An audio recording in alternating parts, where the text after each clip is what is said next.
Europe.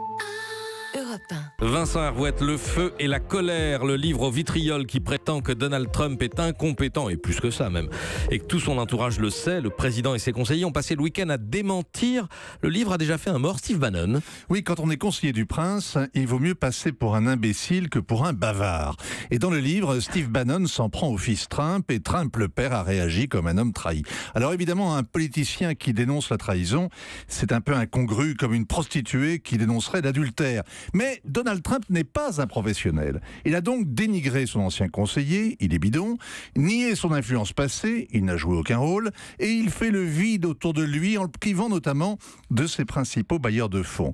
Alors Washington jubile, surtout les chapeaux à plumes du Parti républicain, qui ont rejoint le président à Camp David, tout sourire.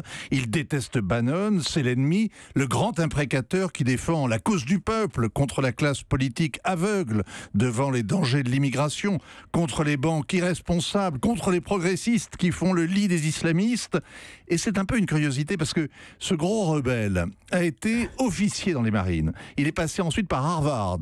Il a gagné beaucoup d'argent comme banquier chez Goldman Sachs. Il a produit à Hollywood des films de Sean Penn ou avec Anthony Hopkins. Ça fait un parcours d'excellence à l'américaine. Ça vaut bien l'ENA. Et pourtant, Bannon est en guerre contre l'establishment et il se vivait à la Maison-Blanche comme un infiltré. Personne ne va le pleurer, Vincent. Hein. Chateaubriand, sur le point d'être limogé du Quai d'Orsay, raconte la joie alentour qui l'entoure.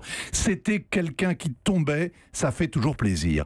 À Washington, il y a beaucoup de plaisir. La purge est permanente depuis 1 an et Bannon est unanimement détesté, joie redoublée. Mais il a des ambitions, est-ce qu'il peut revenir? Avec Trump, tous les retournements sont possibles. Ce week-end, il s'est tellement retourné, on aurait dit un derviche tourneur. Il s'est dit prêt à parler avec Kim Jong-un, qu'il traitait hier de petit gros. Il a dit que le livre de Michael Wolff était dérisoire, alors que jeudi, il voulait le faire interdire. Il y a eu enfin ces retrouvailles enthousiastes avec les dirigeants du Parti républicain, alors qu'ils sont les syndics de faillite des élections à venir. Il s'est aussi dépeint comme un génie et quelqu'un de très équilibré, très stable. Et son entourage a renchéri. On se demande ce qu'ils exagèrent le plus, de ses capacités intellectuelles ou de son caractère égal.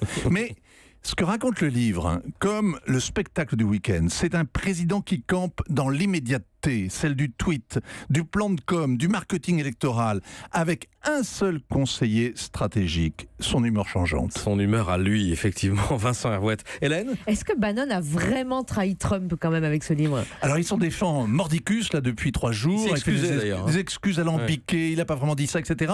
Et en réalité, il y a une phrase, vous savez, il y a un grand traître, le prince des traîtres, c'est Philby, l'agent du Secret Service britannique qui est passé au service de Moscou. Et Philby disait, pour trahir, il faut avoir appartenu.